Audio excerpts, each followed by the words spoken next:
বোনের reception party attend করে বাড়ি ফিরতে ফিরতে রাত বেজে গেছিলো 3:30 মতো। আর ফ্রেশ হয়ে ঘুমোতে ঘুমোতে 4টে।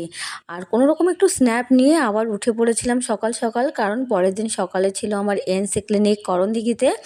আর ঘুম থেকে উঠে একটা বাজে জিনিস দেখে আমার আরও লেট হয়ে গেছে। সেটা হলো, ঘুম থেকে উঠে দেখি আমাদের উঠানে পুরো সব জায়গায় কুকুরে মাটি তুলে একাকার কাণ্ড করে দিয়েছে। আর সেইভাবে কি আর বেরোনো যায়? তো সেটা পরিষ্কার করে বেরোতে বেরোতে আর একটু লেট হয়ে গেছিলো। যাই হোক, আমি এসে ডিউটি জয়েন করি। তো তার মাঝখানে এত খিদে পেয়ে গেছিলো, কারণ সকালে ব্রেকফাস্ট করার একদম টাইম পাইনি। তাই মাঝখানে গিয়ে একটু ব্রেকফাস্ট করার নাম করে গিয়ে একটু ভাত খেয়ে চলে এসেছিলাম, ওখানে ডিম ভাজা, ডাল আর আলু সিদ্ধ দিয়ে। তারপরে ডিউটি শেষ হয় মোটামুটি আমার 4টে নাগাদ সমস্ত কিছু টার্মিনেট করে আমি গাড়িতে উঠি।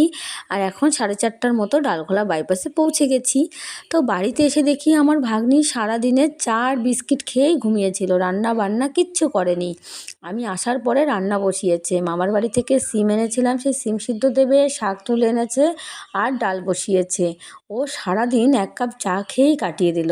যাই হোক, এখানে সবজি করতে বসে গেছে। আর আমি ভাবলাম তাহলে চলো এখন গিয়ে আমি আমার রুমটাকে একটু ক্লিন করি। সকালবেলা তাড়াহুড়ো করে বেরিয়ে গেছিলাম, তাই রুম একদম ক্লিন করতে পারিনি। আর এখন আমি পুরো বেডশিটটাকে চেঞ্জ করে ভালো করে এখন সমস্ত কিছু গুছিয়ে নিচ্ছি। কারণটা হলো রাতে ঘুম হয়নি, তাই ভেবেছি খাওয়া দাওয়া করে একবারে ঘুমিয়ে পড়বো, টানা লম্বা ঘুম দেবো। তো চলো, দেখা হচ্ছে নেক্সট মিনি ব্লগে। Bye, thanks for watching.